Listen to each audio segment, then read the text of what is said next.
Yo guys, what is good? Welcome back on the Uncle Sharma channel. How you guys doing? Here at what time is it? 10:30 p.m. UK time. A bit of a impromptu live stream preview for Inter versus Empoli tomorrow. You have to thank Eduardo here for that one because he messaged in the Discord chat to ask if I was doing a live, and I was like, Anthony from Inter Worldwide is doing it at 11:30, so in an hour. So make sure you guys go there after this. I don't think I'll be on for an hour. But I always do say that and I end up being on for an hour. But yeah, just a quick preview. I haven't really actually prepared anything. Because I wasn't sure if I was going to get the time to do it, but I actually found some time to do it. And of course, we'll talk about what's going on over there at in Turin in Juventus. So yeah, we'll try to cover a few things and obviously predict the lineups for tomorrow, 7:45 p.m. kickoff. Don't forget, guys, UK time kickoff at home, San Siro. Should be a good one. Let me say hi to everyone here. Emiliano, hope you are doing well. Nicola in the house. What's up, brother? Late one, Shams. Yeah, JBis, little late one. Quick one, but late one. Switzerland doesn't deserve a navy. Oh, is this that same guy, the Switzerland medical schools? Is that you? Is that you again? You just changed your name to more Switzerland slander. But yeah, if it's you, shouts out for another funny name. Simple FIFA. Hey, see me, minus 15. It's cold. It's cold out in these streets. It's very cold.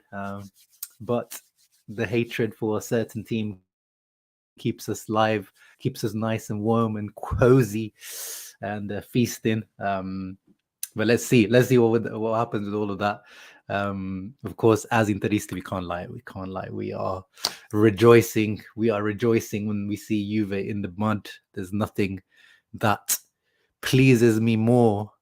I mean, yeah, there are some things in life that please you more. I'm not going to get into it, but minus 15 to Juve's name in the mud is very, very satisfying. But at the same time, let's see how this situation unfolds because, yeah, it's a tricky subject. I'll get into it, but it's a tricky subject. If they start, looking into capital gains of clubs in Italy, I've said it even when we talked about it in the past. It's a slippery slope because Juve weren't the only team that did it, guys. As much as I've been making fun of them on Twitter, but they're not the only team that's been doing this. So yeah, we'll talk about that. Razan, of course, he's still on a high. He's had some great weeks, hasn't he? Razan just had a baby boy. He's watched Inter lift the Super Cup, and now he's watching Juve being in the mud. So he's had a great week, and all Interisti have had a great week. And Skriniar just, bringing us down a little bit, just a little. Yeah, actually, no, it was quite a big dog spot, but still, it's been a good week for Interisti. Of course, my team, I'm glad to see Juve. For Dugout Football Channel, what's up, Dougie? Make sure you guys check him out. He makes he's a Liverpool fan, makes Premier League content, but also like European football content as well. Yeah, make sure you check him out. Scottish fella.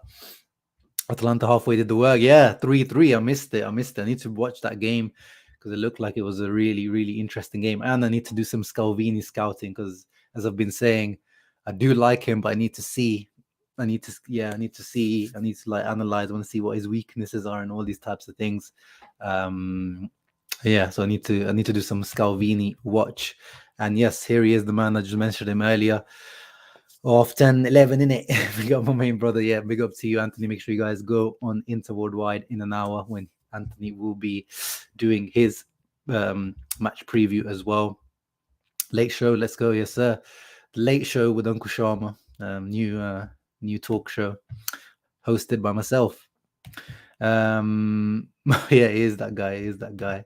Pardon me. Well, yeah, of course. I mean, even if I don't care where Juve are, I just want any team to win against Juve. That's why even a few weeks ago when people were saying the Napoli Juve game, some of you people, I know some of you because some of you are in the Discord, you were saying, "Oh, I want Juventus to win just so we can have a title chance and stuff." I'll never want Juventus to win. So yeah, I'm always in the Juventus losing category. What's up, Aaron? Hope you are doing well. Fontana Rosa, Fontana Rosa. Yeah, that might be our Skriniar replacement, maybe. If you guys don't know, that's one of our youth players who I don't particularly rate. You might have seen him in our pre-season friendlies in the summer. Quick one. Yeah, well, my famous words, a quick one. No, it's a quick one, but I don't want it to be too long, and also I don't want to actually be longer than an hour for sure, because Anthony's doing it at 11:30. Good evening, Ademola Lookman signing of the season. Yeah, probably, definitely up there for Serie A. I think you can't overlook Kvara for Napoli, and Kim. I think those two, in terms of impact and pressure that they had to come in to make that impact, you can't look past them. But yeah, Lookman at the moment is looking like one of the signings of the season, 100%. Super show, but you've been sent to Serie B regardless. Yeah, I'm not going to say no to that. And hit that like button, everyone. Don't forget to subscribe. Yes, exactly. Otherwise, a great week. Eduardo here, I was saying, this is your fault that I'm live right now. Otherwise, if you didn't remind me or push me to do a live, I wouldn't have done it. I mean, everybody doing it. When everybody get punishment, I guess Juve is the biggest offender, will get the biggest punishment. Yeah, exactly. I'll try to cover it as best as I can with obviously very little or no legal knowledge. I have that's like as far as away removed from my knowledge as possible. I have some financial knowledge as my degree, and some obviously like marketing and business related knowledge, but law is like all the way in Mongolia or somewhere really far from me in Siberia. More likely Skriniar renews than that happening. Yeah, I don't know, Victor, as I was saying, because Scalvini is clearly the chosen one. But it depends also what we do up front, like who we manage to get. If once Lukaku, we don't renew that loan deal. If we manage to sell, like up front is also a big priority. So there will be, because of the Skriniar leaving, as I've tried to explain on Twitter, like that space in the books, on our financial books, it does open up a space for around 9 to 10 million yearly cost, which is spread. If you get someone that earns less than 3 million, which is what Skriniar was earning, and his transfer fee split, if you divide it by 4 or 5 years, is around 6-7 million, which if you divide 35 or Scalvini 35-40 million over 5, it works around that. But that will mean that there will be no investment anywhere else. So yeah, it is probably unlikely. But the fact that we've been linked with him for a while now, and then Ausilio and Marotta clearly have made him the chosen one, all point in the direction of Scalvini. I don't know, Sharif, honestly speaking. I don't know. Like, a lot of teams were investigated. But okay, so they haven't actually released the Juventus decision that in the -15. They haven't actually released the full statement of why they've been taking 15 points from Juventus, because initially they had requested 9, the prosecutors. So, and then obviously like Agnelli, Paratici, they all, this is the PBC article here. So you knew something, when the clubs, all the directors, guys, when all of the directors of your board quit all at the same time, something is going on. They know something fishy is happening. They need to protect themselves. They need to protect the club. So you knew something big was in the works. And actually, out of all because they're actually being investigated for 4 separate things, Juventus, there was the Plusvalenza case, which is the capital gains, if you don't know.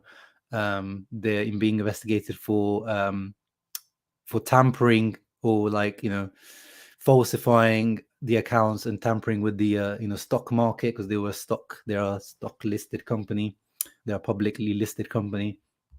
And then they have the wages, the salaries, player salary investigations. Apparently there's been some under the table payments or not registered payments, because some players said they were decreasing the salaries, but then they were still paying them the full salary, which is actually, that was the big one, because that's actually fraud. So I thought, if they don't get done for, and the stock market one, I thought those two we're going to be the ones that they get. And this capital gains one is just, as I said, guys, everyone partakes in capital gains, especially in Italy with our financial situation in Italy. Like I've talked about it many times, you know, we paid 31 million for Bastoni, but when you actually look at it, we didn't pay 31 million for Bastoni. We paid like, you know, 17 plus some like random youth players that are not even, I don't think they're even Serie A, or they even Serie B right now. There might be some of them in Serie B. So every team in Italy has to get creative with their finances and capital gains, but there's also a limit to that everyone does it. But then, as Indra was saying, there are some teams that do it a lot more than others. So let me show you the example. This has been ongoing. Like if you guys see, like I tweeted this back in October 2021, and this was when Covisok, which is the like an independent company, was looking into these transfers. And out of the 60, the Nemo's tweet, out of 62 deals that Covisok are investigating, 42 of them concern Juventus. So when Juve fans say to you, "Oh, why is it only Juventus? Why is it only Juventus?" First of all, like if the sheer size of the pie, and the pie, you've taken like most of the pie, you've stolen most of the pie. Who's the police gonna look at? Like if you steal something, but they're gonna look at the biggest, you know, share of the crime. Who's committed the biggest share of it? Then of course it doesn't mean that the others, everyone else also needs to be investigated. But first of all, this is why is Juve, when the Juve fans, oh, it's a witch hunt. Why is it us? It's a witch hunt, mate. Oh, you know, it's a conspiracy. The Matrix is out to get us. Andrew Tate, you know what I mean? But when you look back, we've been talking about it for ages. Like, you know, Rovella, Portanova, who's actually been convicted, or he's been convicted for rape, 10 million, like all of these dodgy deals over the years. Obviously, we know the most famous one, the Pjanic Arthur swap deal, absolutely ridiculous. Audero, the Sampdoria keeper, 20 million. Like those, they just jump out to you. But there isn't actually legally anything wrong with this. You can, because there's no financial football transfers are deregulated. It's not a regulated market. Everyone can set their own prices, and whoever pays it agrees to that price and agrees that that player is worth that much. No one can say that Anthony, the Man United guy, isn't worth 100 million, because we know he's probably not worth 100 million. But Man United pay 100 million doesn't mean that Ajax were doing capital gain fraud because they sold Anthony to them for 100 million, or Harry Maguire 80 million. I mean, that is probably some fraud. But every team at some level is doing it. In Italy, they do it at like this level where we sell random youth players, like there's these example here, like as I was talking about, like the Rovella to Genoa for 18, and these types of like players that, you know, they don't have that value, but you need them to make those capital gains. Usually with youth players, it's straight, like you make a full capital gain out of that. If you're selling for 18, you probably make the full 18 in your books of capital gain, because they don't have much value on the books. So you just make a straight capital gain profit.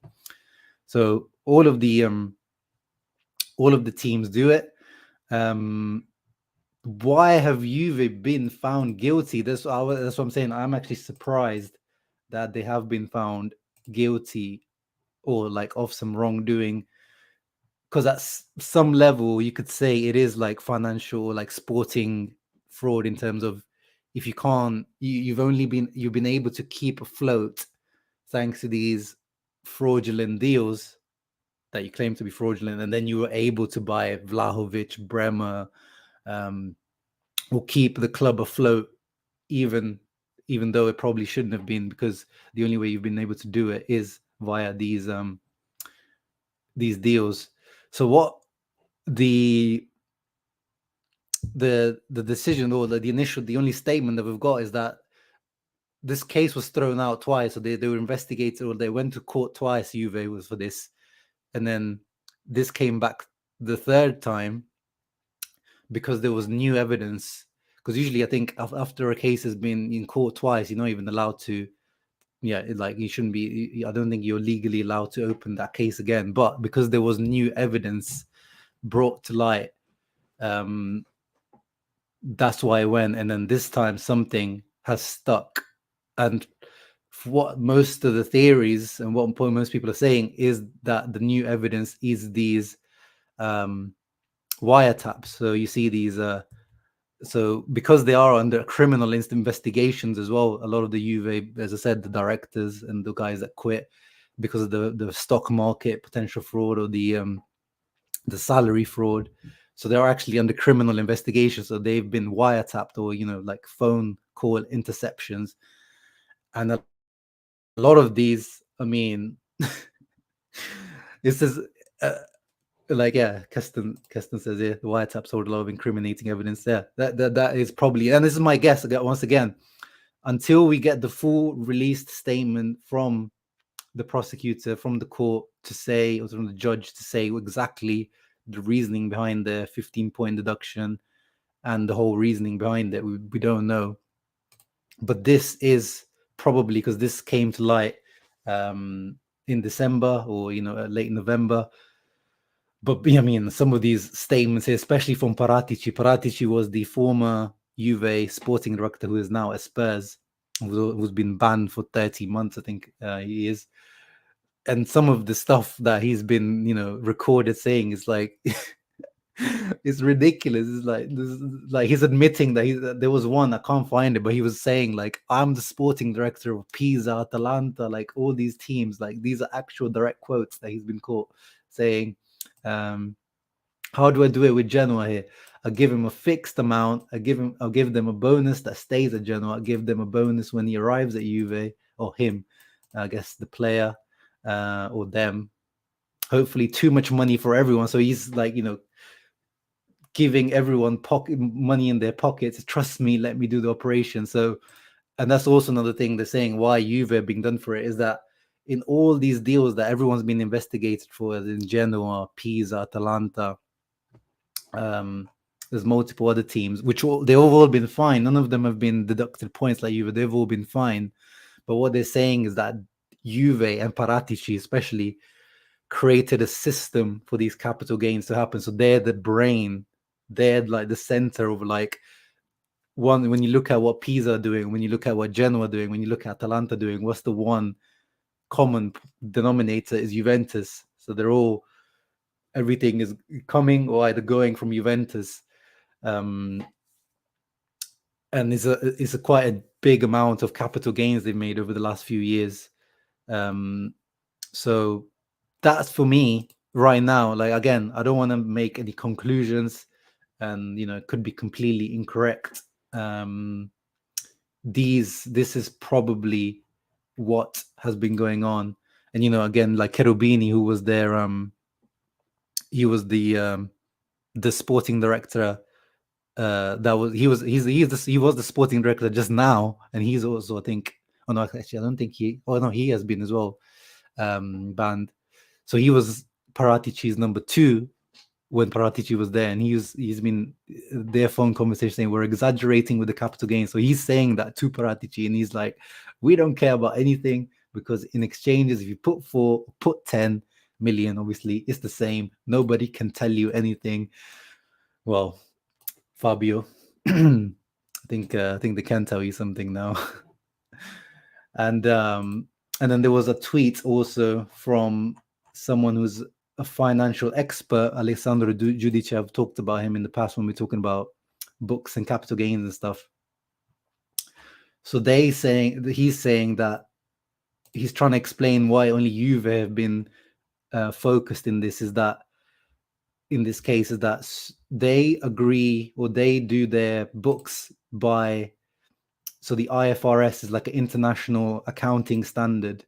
So they do their books, their financial statements according to these standards, whereas everyone else in Italy, it's a IOA. Where is it? No, wait, let me find the other tweet.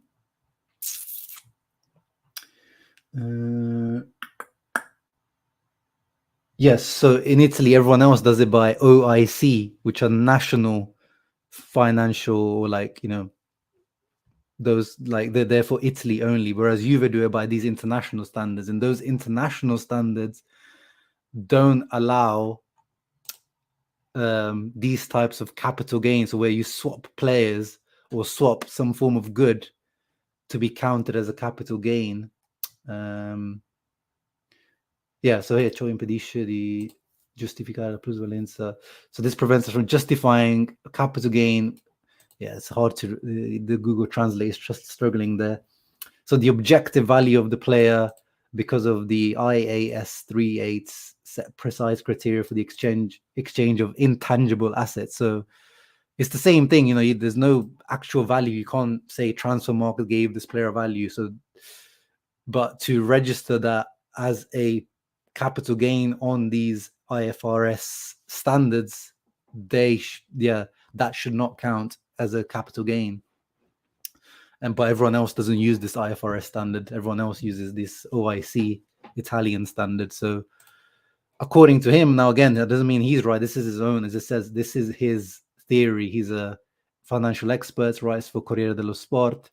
As I said, like, I feel like he is, usually I do go to him when I want some answers about transfer or finance related stuff in related to football.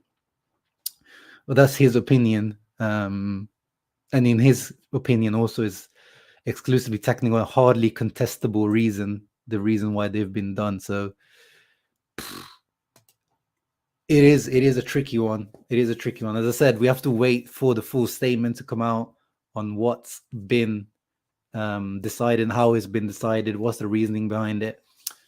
And then obviously we're again going back, it could, like, we should be laughing right now and like fully enjoy mudding Juve, but I would just hold, like, if this could be, a big change potentially in football, in terms of if these capital gains start to be investigated at a minute level, because then there was rumors that now they want to investigate the Napoli Osimhen deal, because that one's also very dodgy. We've talked about that in the past. 70 million, but actually is 50 plus 4 random Napoli youth players to Lille that actually never even, I think they even set foot in Lille. Like, one of them was playing in Serie A, I saw the other day. So yeah, but for the moment, Inter are not being investigated. We were at the beginning when the whole thing, like last year, kicked off in terms of the investigation into all these things. Inter were investigated. Lots of teams, pretty much the whole of Serie A was being investigated. Nothing came of that. Now there's 8 teams being investigated. Inter isn't one of them. They're looking at Roma, Milan, Atalanta, some of the other bigger teams. It doesn't mean that something necessarily will come out of this. But at the moment, Inter isn't involved. But I just want to put it out there that if they did wiretap Ausilio from back, 2018, 19 or whatever, like, I don't know, like some of the Spinamonti deals, we know, 18 million to Genoa, then we had to buy him back. And then Zinho van Huysden, selling him to Standard Liège for 12.5, then we buy him back, making the capital gains that year. So I'm very honest. We've done some of that kind of stuff too. So let's see what happens.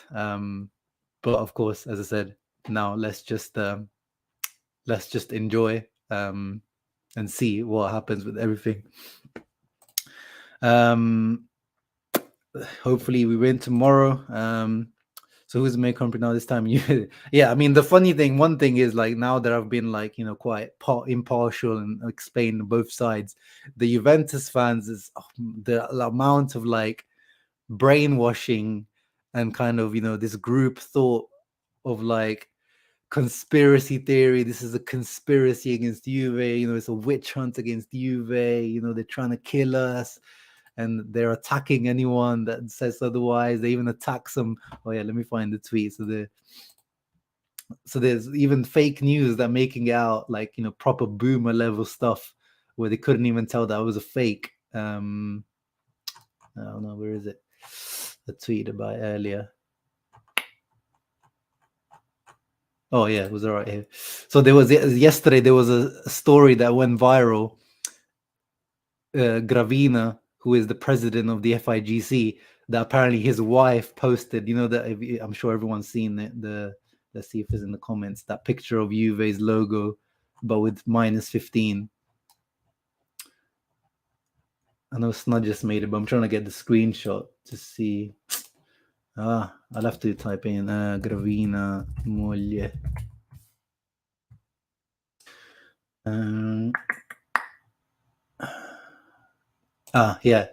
Yeah, here it is. So this picture here went live, and apparently, you know, but you can just see here it's just like a crappy, you know, edit, clearly a fake, and this went viral, and apparently she's even received threats, death threats regarding this, even though it's fake news, fake story.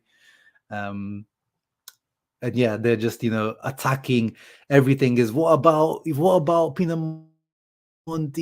Oh, what about Osimhen? What about the Bastoni deal? What about this? Everything is what about. There's not, and even I think I was reading the actual Juventus lawyers, their defense stance. You know, you have like a stance when you're in court. You either, you know, you choose like what stance. Their stance even there was like, like yes, but what about the others? That was like even their lawyers were going for like the what aboutism stance. Casadei as well. Yeah, Casadei is another one that if you look at it, it's like, you know, you sold some random youth guy for 20 million. Like who's to say that Casadei is worth 20 million? You know, it's hard to quantify that value. So yeah, I just let's keep an eye on the situation, because yeah, this is developing, and if it, you know, it can go further, like if they really start to look into these capital gains. I'm not saying Inter are in trouble, but I'm saying we're not we're not we've done similar things, and I'm not even saying that, you know, we should, like even Juve should be done for this. I want to see exactly how Juve have been done for it, or what was the reasoning behind it, because it hasn't been actually explained yet. But of course, as I said, for now we enjoy, and I think, yeah, as the table stands now, I mean, yeah, let's have a look at the table, just because it just looks really beautiful when you see Juve, you know, mid-table Juve is a beautiful sight to behold. Thanks to them dropping out of the top four now, it does make, I mean, we bump up to third just like that, thanks to them going down, and it does make the top four race a lot more comfortable. Of course, it's still like, look at that, Roma today won again, so they're on level on points with us. Atalanta picked up form again, and on Lazio, let's see. But so nothing is still, you know, easy, but it's definitely made things easier for us. And yeah, the CR7 stuff, of course, is the reason why Marotta left Juve. So he didn't want to be partaking in that. So yeah, IFRS says, I remember studying that. Who would have thought? Yeah, there you go. I guess your accounting studies have come back to help you out.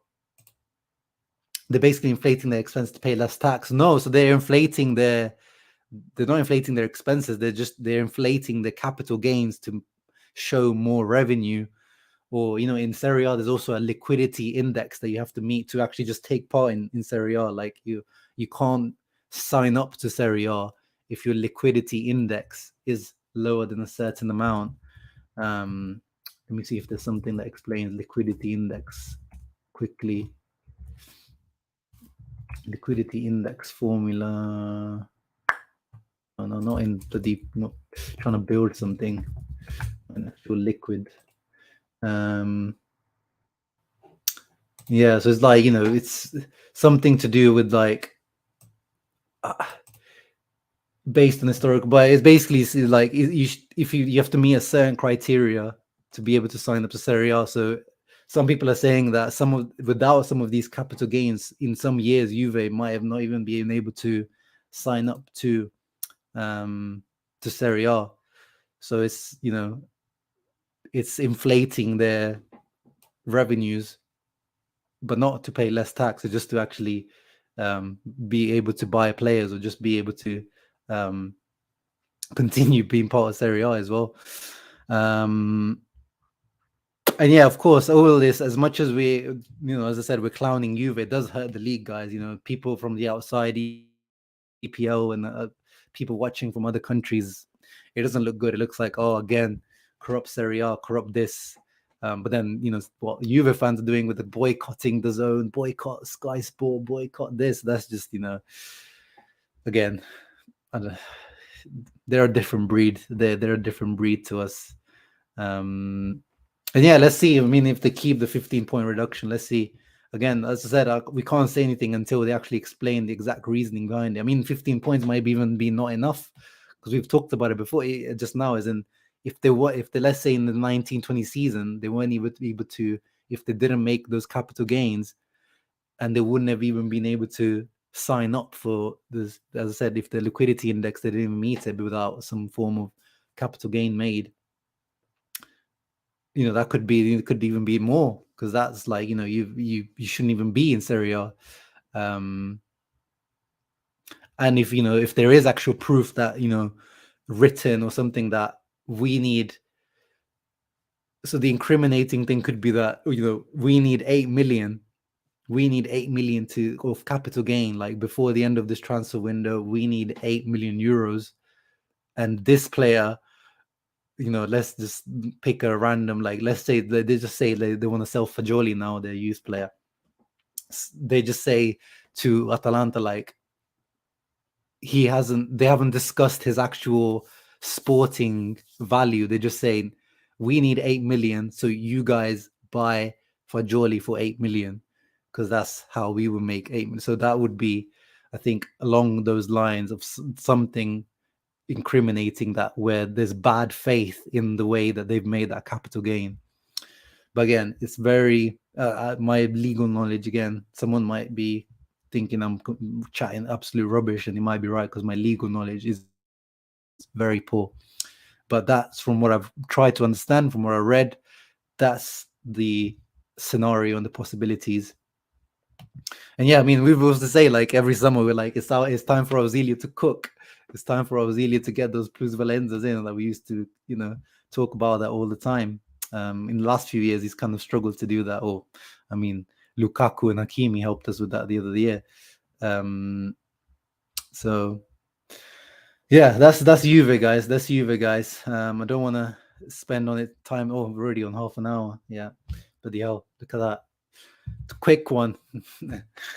They're bad for Italian movement. Yeah, no, 100%. As I said, that just the amount of deals that they've done is, they definitely deserve to be the first ones looked into. But at the same time, Spadas, they're not the only ones. And Italian football, it has to do, so we have to get creative like that, because we just don't have the revenues. They have to get creative like that until the league itself does not improve and help the clubs get better revenue, stadiums, all that kind of stuff, marketing. These clubs, unfortunately, are having to do things like these. So yeah, I like how most Inter fans are commenting the account's supposed to be one. Yeah, I mean, but now if you see all Juve fans, somehow overnight they've all become law experts, legal experts, barristers, finance experts. They're all experts now. If you go on Twitter, yeah, I like Pellegrini a lot. I think he's a very, very good player. Yeah, Roma captain. Top four is insecure, but it's definitely going to be a lot easier now. Yeah, I agree. Nick Knox. I still don't understand, but yeah, let's wait and see what happens. It's a bit confusing, because how do the smaller team benefit for paying more for the players? Well, because, as in, like, how Paratici in that quote said, they do the same on the other way. So actually, I'll give you an example, because I actually tweeted about this one as well. I've been on this case, brother. At Arshams, which is me, plus Valenza. I'll show you. So yeah, here it is. Perfect case to your question, Jabis. So this is Rovella, Petrelli, and Portanova. So Juve, on this deal, And this is why I don't even blame Juve here. Look how the way I've phrased this. I've said the classic Serie A fictitious plusvalenza. I didn't even say the classic Juventus plusvalenza. The classic Serie A fictitious plusvalenza.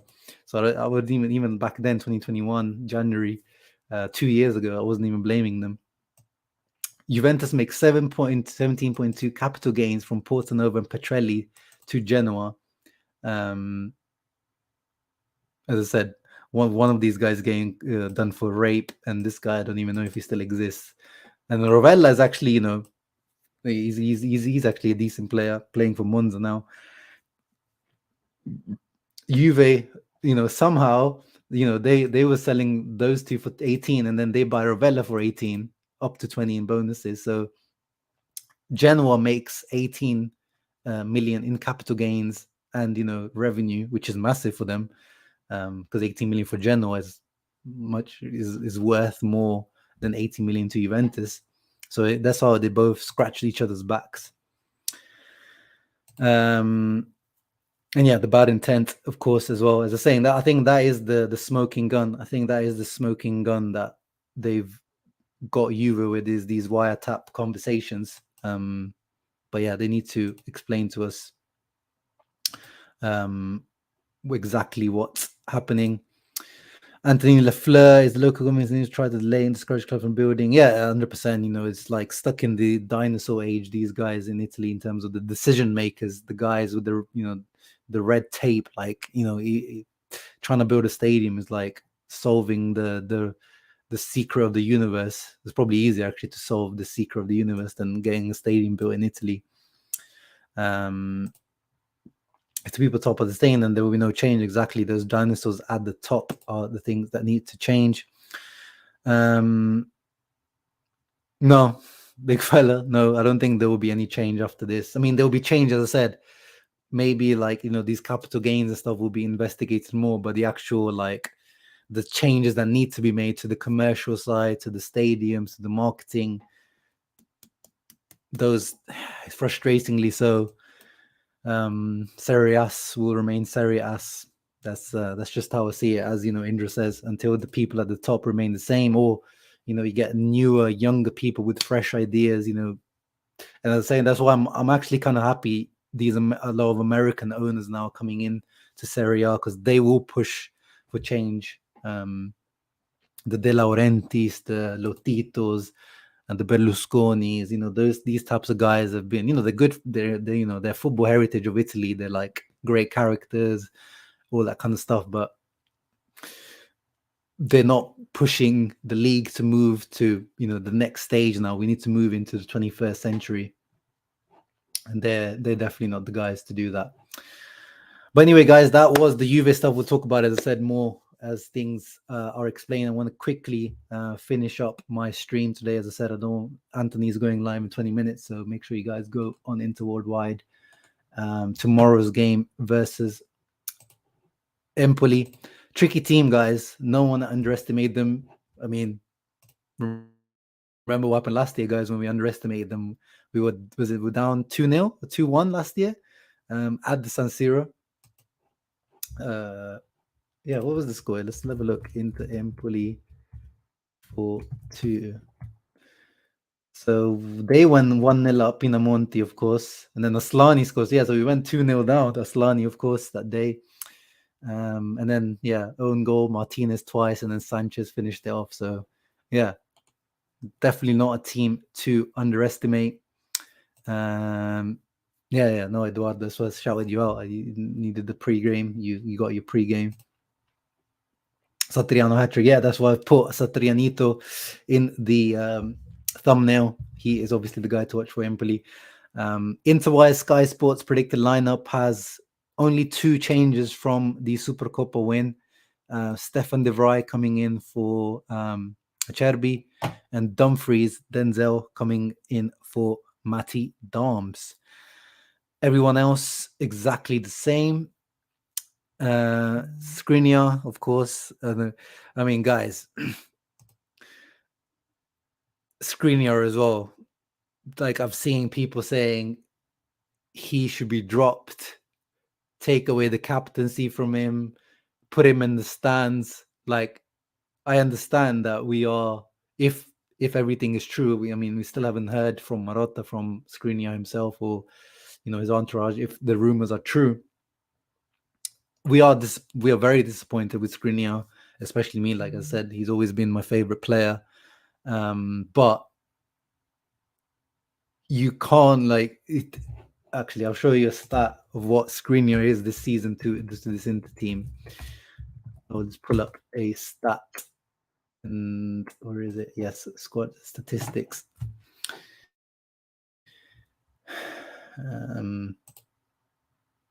Yeah. So guys, who's the player that's played the most minutes this season? Skriniar. 2,094 minutes. He has been part in every Serie A game this season, or I believe, unless he was injured for 1 or 2 or suspended, but he's been ever present pretty much this season. 2,094 minutes. Lautaro and Barella, the ones after him, and Hakan. Usually it's the keeper, number one, because usually you have the number one keeper and he stays throughout the season and he plays every single minute. But still, that shows you the importance of Milan Skriniar, and he still remains our best defender. He still remains the leader of our defense, and he'll still wear the captain's armband, because, again, I keep saying, I don't know why people keep misconstruing this. He wasn't given the captaincy. He wasn't given the armband. It's a hierarchy. When Handanovic is our club captain, if he doesn't play, it's Brozovic. If Brozovic doesn't play, or if D'Ambrosio plays, which he doesn't, he's a substitute, but sometimes he plays like Bayern Munich, and D'Ambrosio's captain. If Brozovic doesn't play, then it's Skriniar in line. He's not being given the captaincy. It's just a simple hierarchical system that Inter have chosen. You may disagree with it. It's a bit outdated, but that's how it works. So people are saying take away the captaincy. It's like he wasn't given it in the first place. He's just the guy in line to take it. So yeah. Oh, is there a salty Juventino in here? Who is he? Oh, this Constancy guy. Well, you Constancy blocked. Bam. I think Indro, like I swear I made a couple of admins. I think Indro and Mattia are both admins. So yeah, guys, if you ever see some stupid stuff like that going on, just ban them. And yeah, no, I completely disagree with selling him again. We have very, very, very important objectives to achieve, Omar, until the end of the season. We need to finish top 4. If you believe in Serie A title, you can believe in that, but I don't believe in that right now. Champions League, Porto, round of 16, very good chance of going to the next round. Skriniar is vital for that. Coppa Italia, of course, now as well. So we've got 3 competitions. As I said, he still remains our best player at the back, the leader at the back still. And I would expect him to be, as I keep saying, professional right until the end of his time. I don't want to keep comparing to Milan, but the comparison is right there. Like Kessie last season, he announced earlier as well that he was going to leave for Barca, professional right until the end. I asked Milan fans, they didn't boo him. Also, I don't want to see Milan Skriniar being booed on Monday, tomorrow. I don't see the point. I understand people are disappointed with him. I would understand, some banners to let him know, or to remind him what the right decision would be to do.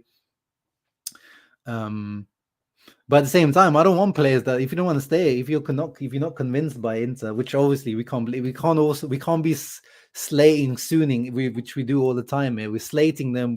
The project is there. There's no future at Inter, but then we also slate a player if he wants to leave, and fulfill his contract and leave. So to me, yeah, give us the best you can until you're here. I've loved him as a player, but that's modern football. I'll have to take the L and move on. But yeah, it depends who his replacement is as well, for sure. And yeah, exactly. You know, we can still own for second place. I mean, it doesn't really matter too much in terms of prize wise. It doesn't actually. There's not much difference between second, third, and fourth. I think there's like 500k difference between each one of them. So it's not the end of the world in terms of that. But yeah, finishing above Milan is definitely on the cards and should be an aim. There's not a trophy, but still some form of bragging rights that you finished above your rivals. And yeah, of course, Spiders, I had to cope. It's copium. Start to slander him. And if he goes to PSG next year, I'll be tuning in. And getting little clips of his mistakes and stuff like that. So don't you worry about that. But yeah, moving on back to the predicted lineups. Yeah, happy with it. I would, as I said, like Dumfries needs to come back to form. Like I understand again, he's become the target of fans, and everyone wants to sell him now. And last year it was like 50-50. Now everyone wants to sell him. But if you want to keep some of his value, want to sell him in the summer, we actually need him to perform for us as well.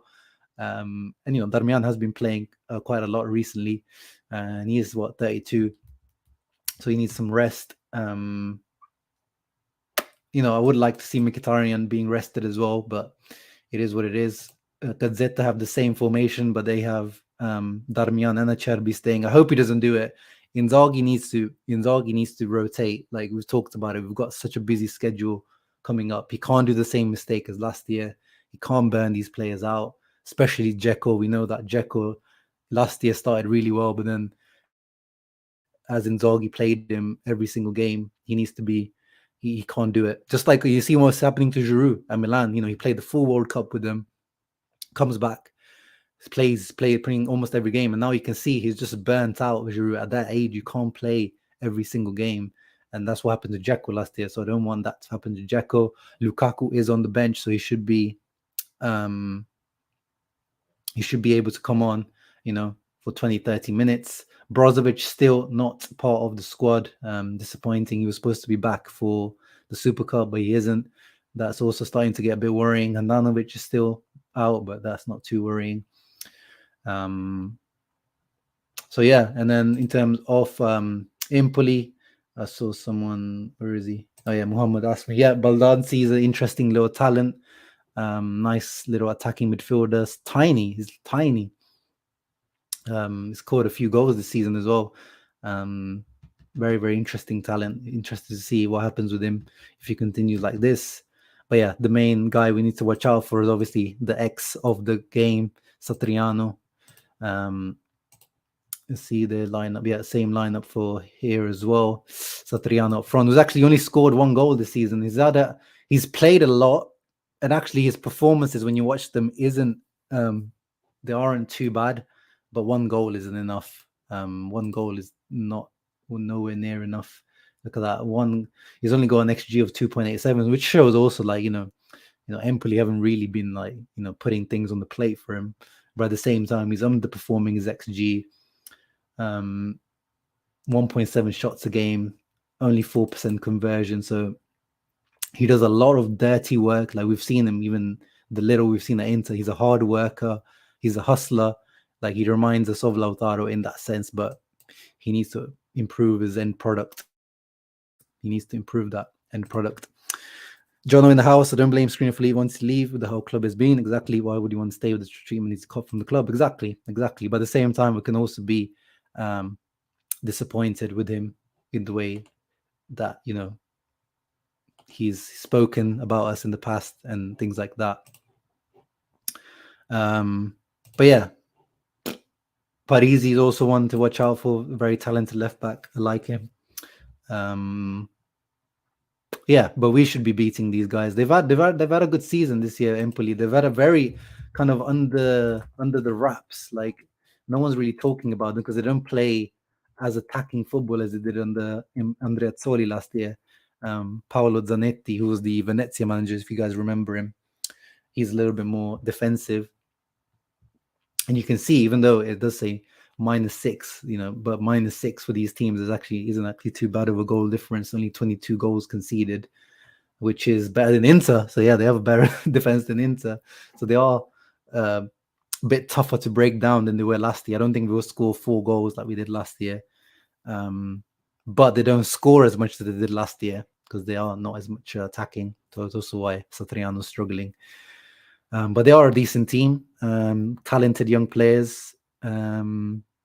We struggled against the Zanetti's and Venezia last year, if you guys remember. Remember, Dzeko needed the last-minute winner from Dumfries' cross last year. But I'm expecting another clean sheet and another 3 points, to be honest, guys. I think I'm gonna go for a I'm gonna go for a 2-0 win. What do you guys think? Let's finish up. Sean Collins in the house. If Lukaku can't get a chance against Empoli, why do we have him? Inzaghi needs to play him, give him confidence. Well, it's not even about choice here, Sean. It's just he's just not fit. Like even though this was not a serious injury, it was just like inflammation of his knee or something. But we know, like, that's what we say every time Lukaku gets injured, he needs another 7-10 days just to get back into some form of fitness. So, and the way Dzeko is playing right now, it's just like, hard to drop him, but he's just not ready to be starting games at the moment. And you saw his last appearance for us, Sean, like the disaster class against Monza. Let's not forget. So it's physical mainly at the moment, which is actually worse. The fact that we can't even play him, even if we want to, see, is even worse for a loan deal. Well, actually, no, it would be worse if we don't want to play him out of form. I don't know what is worse. For a loan deal, they're both just as bad because you need instant impact for a loan.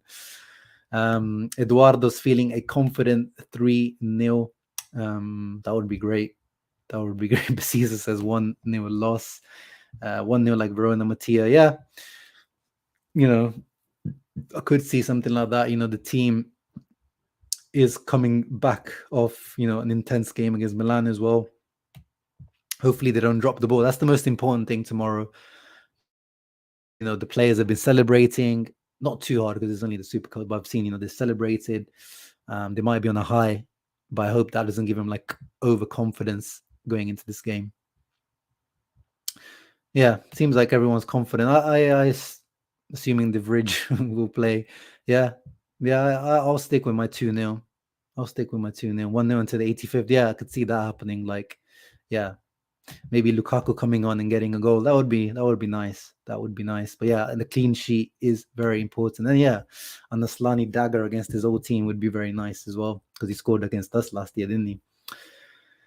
But yeah, guys, thank you everyone for tuning in. As I said, I did say it wouldn't be an hour long, so I did stick to that, but it wasn't a quick one as usual. But yeah, go and subscribe or watch Inter Worldwide. Anthony will be live soon.